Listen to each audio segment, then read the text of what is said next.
On my way back from law school, I saw businessmen buzzing at the station platform.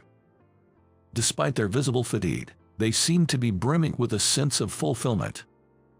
Just a few years ago, I was in their shoes, but now I'm a struggling student, continuously battling the bar exam. Feeling out of place, I hurried away. My name is James, I'm 30. I used to be a corporate guy at a major company. Originally I was a law student, but I failed the bar exam multiple times during college. Realizing that it was too hard to keep trying after the college, I reluctantly gave up and found a job. At first, I thought being an office worker wasn't so bad, but the days were somewhat unsatisfying. By my 6th year at the work, I had become competent and was entrusted with more responsible tasks. Being relied upon made me feel more responsible, and I became more motivated at work. I also got married to my college girlfriend. My wife Caroline became a doctor after much effort, and she's truly too good for someone like me. Life was fulfilling both personally and professionally. Or so it should have been. A year into our marriage, I began to feel that same sense of emptiness again. Though my relationship with Caroline was great and there were no problems, I couldn't understand this feeling of void. Every day, getting on the packed train, lining up with people dressed the same, heading to the office with the same look on my face, it all just starts to feel so empty. I couldn't quite place this feeling myself, and I let it slip to Caroline during dinner. It's obvious, isn't it? While saying that, Caroline gave me a look as if to say, "What are you talking about now? You haven't fully given up your dream." I stopped eating and looked at my wife. "It's just that your current job doesn't satisfy you. It's too different from what you really wanted. Think about it. Have you ever laughed after work?" Hearing that made me reflect on my usual self and remember the past. My dream, that was, like my dad.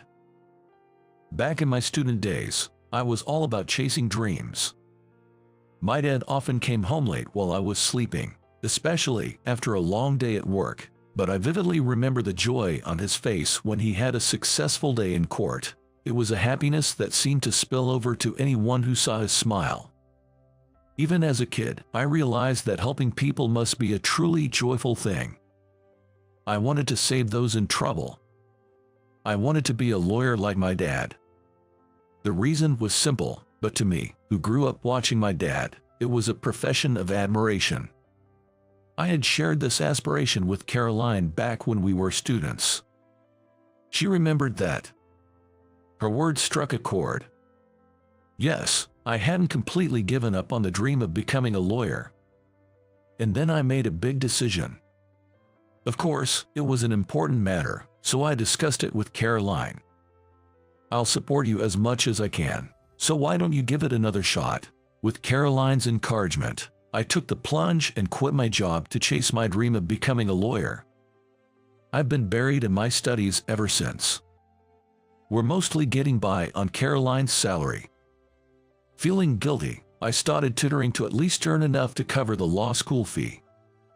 I'm trying my best to be in a position to support Caroline soon, but it's not that simple. Truth is, I've already failed the bar exam 3 times. I'm ashamed of being so dependent on Caroline, and I'm desperate to change our situation, but no matter how much I struggle, I can't seem to find a way out. I was reaching my mental limits. One day, I somehow managed to get out of bed to go to the law school. They say 3rd time's the charm, but failing the bar exam for the 3rd time really took a toll on me, both mentally and physically. Honestly, my motivation to study was waning. Caroline was on the night shift today, so I started making the breakfast just for myself. Bacon and eggs, salad, and toast. As I wolfed down my food, I was reading the news on my phone when suddenly the ringtone blared. Who could it be this early in the morning? When I checked the name, it was from Paul, a mutual friend and classmate of both me and my wife. I had a bad feeling about this. "Hey, is that you, James? Long time no see. How you been?" The conversation started with the usual pleasantries, but I sensed something off in the tone of his voice. "I'm all right, just a bit tired," I replied with a fake smile. Then Paul, seeming a bit rushed, said, "I hate to bring this up at a time like this. I just happened to see it. Don't get mad, but I saw Caroline, your wife, going into a hotel with another man."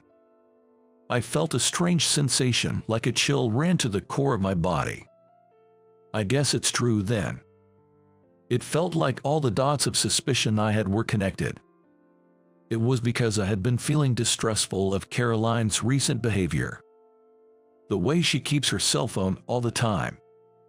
The fact that she had her night shift doubled in the past few months. The way her makeup and clothes had become more flamboyant. Even when I asked Caroline about it, she would just gently deny it with a smile, but I couldn't shake the feeling that there might be another man. That's how I was feeling. I grabbed some clothes that were lying around, got changed quickly, and dashed to the hotel where Paul told me he saw her. "James, over here. This is the place," Paul whispered to me, almost like a detective on the case. As I hid in the shadow of the bushes with him, there was Caroline, who was supposed to be off from her night shift, leaning on the man with a spoiled look on her face, coming out of the hotel. I felt a rush of blood to my head but couldn't help staring intently at the man. That face I had seen somewhere before. It was one of Caroline's colleagues. I remember he surely has a family of his own, so this was clearly an affair on both parts. I burst out of the bushes, and, "Good morning, Caroline. What in the world is this all about?" At first, she was startled by my sudden appearance, but then the look in her eyes changed. "It's nothing. You see it all for yourself. Do you even realize what you're doing?" "I know exactly what I'm doing. I've reached my limit with our life together. How many times have I thought this is it? Don't preach to me when you can't even bring home the bacon." Caroline didn't flinch at my question. If anything, she was defiant. Seeing her like this, I finally got it. I couldn't drag this out any longer. Our marriage was beyond repair, thoroughly shattered. After that, I proposed divorce to Caroline, and she agreed readily. Thanks to Paul catching her in the act and my bit of legal knowledge, I managed to get her tidy sum in damages from Caroline and her lover. As for me, I quit my tutoring gig and poured all the settlement money into living expenses to hit the bucks hard. No time to wallow. I think I was more driven by the urge to prove myself. I had backed myself into a corner with no way out.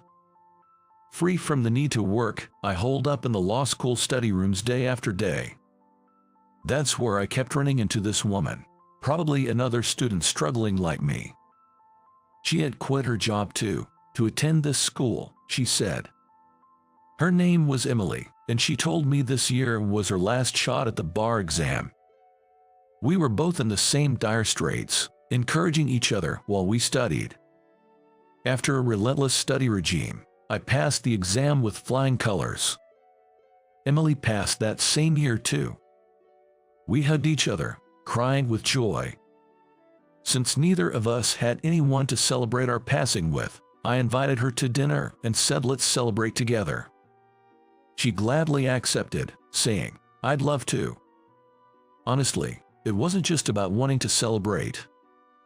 It hadn't been long since my divorce, and after all, I had been going to the law school just to study. Normally, you'd think it would be inappropriate to feel this way. But as we studied for the exam together, encouraging and pushing each other, I couldn't help developing feelings for her. I even thought to myself, what am I doing? But I couldn't lie about my feelings. Once I no longer go to the law school, I knew I'd barely have a chance to see Emily again. I didn't want to have any regrets, so on the way back from dinner, I told her how I felt. Of course, I was upfront about being divorced and the reasons behind it. She listened silently, but after I finished, "Thank you, actually, I felt the same. I thought it would be inappropriate to have these feelings while we were studying for the exam, so I was going to just say goodbye." She laughed as she said it. She told me she doesn't mind that I was divorced. Just because, James, you haven't done anything wrong, have you? That's what she said. She understood the struggles I'd been through because she was in the same situation, and she reassured me by holding my hand. I said to her, "Thank you." Afterward, Emily and I started dating, and we eventually married, holding a modest ceremony. I, a former office worker who had quit his job and gone through a divorce, had finally seized happiness after much hardship. Emily and I completed a year of legal clerkship and landed jobs at different law firms. Despite our busy schedules, we were living fulfilling lives. Then, one day, something unusual happened. I was summoned by Rob, who was the boss of the firm. Was it possible that I, still a newcomer, had messed something up? While being nervous, I entered the Rob's office, where I was greeted with, "James, we've got an unexpected case. Have you ever handled a settlement for a traffic accident? The client has requested you as their attorney, so please take care of it." I was taken aback. It was unthinkable for me to be specifically requested since I don't have much experience yet. "Rob, may I see the client's name?" I was stunned into silence as I looked over the documents handed to me. To my surprise, the client was my ex-wife, Caroline. And what was even more unbelievable was the case itself. Caroline had been in an accident. Apparently, the car carrying Caroline and her affair partner collided with a drunk driver's vehicle. Caroline and that man were still an item, it seemed.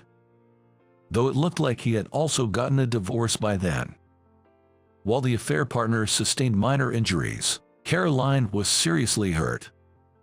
She had surgery at the hospital and continued treatment, but she was left with a disability in her leg. It sounded like she wouldn't be able to walk as before. Even with rehabilitation, it's still uncertain whether she'll be able to walk on her own. And the affair partner, a doctor, took no responsibility and started keeping his distance from Caroline. To make matters worse, the drunk driver's car was uninsured, not covered by liability or voluntary insurance. That's why Caroline, the victim, had to negotiate with the perpetrator. And she turned to our office for help. As I listened to Rob explain, I struggled to hide my astonishment and turmoil. I couldn't bring myself to forgive Caroline, who had cheated on me and left me with harsh words. I asked Rob to wait for a response and excused myself. Yet, I couldn't deny that another feeling was sprouting amidst the anger. It was gratitude towards Caroline, who had supported me for 3 years while I was a struggling student. Despite her own hardships, she supported me even financially as a wife. Now, when I was no longer useless, I felt I could repay the favor, so I decided to take on the role of her attorney. Later, Caroline came to my office. "James, I'm ashamed to look you in the face. The person I was back then was truly arrogant. I think it's come back to bite me, not just hurting you but his family as well. I know sorry doesn't cut it, but I am truly sorry.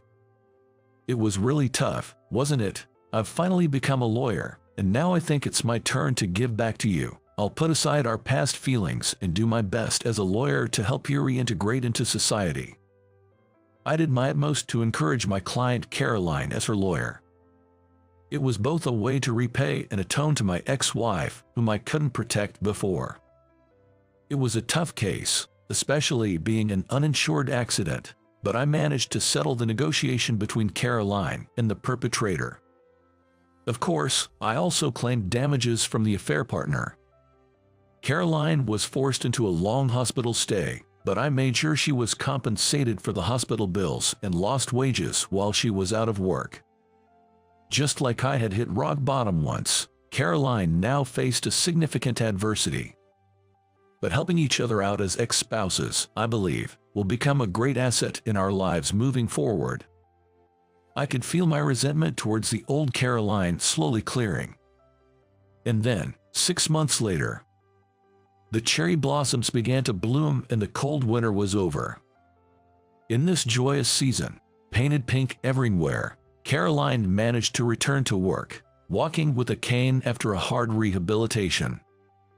The day before her return to work, she visited my law office. "I really owe you a lot for this time. I'm going to try to live seriously again. I had completely forgotten why I wanted to become a doctor. You keep up the good work too, James, and be a good lawyer." With tears in her eyes, Caroline thanked me, and I truly felt blessed to be in the legal profession. Maybe if I had stayed an office worker, Caroline and I would never have parted ways. But it was through the experience of divorce that I was able to meet Emily, a strong partner. Life is really unpredictable. As I pondered these things, I watched Caroline leave, knowing we would probably never meet again. By helping my ex-wife Caroline return to work, I was able to let go of the regrets from our marriage. After the case wrapped up, I told everything to my wife, Emily. She was happy by hearing it. Later, after Emily went to work, I was cleaning the house.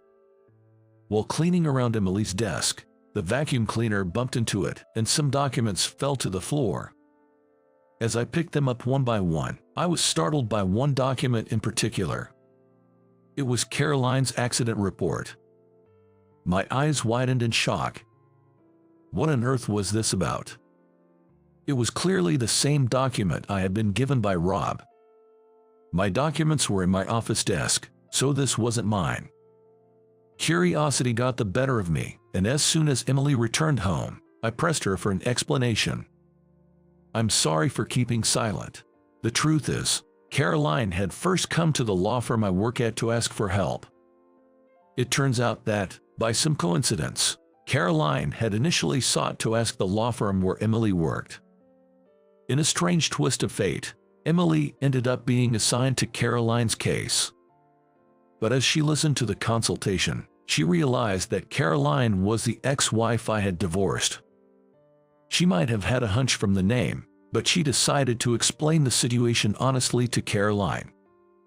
And then Emily, believing that I would surely resolve the issue, directed Caroline to my office.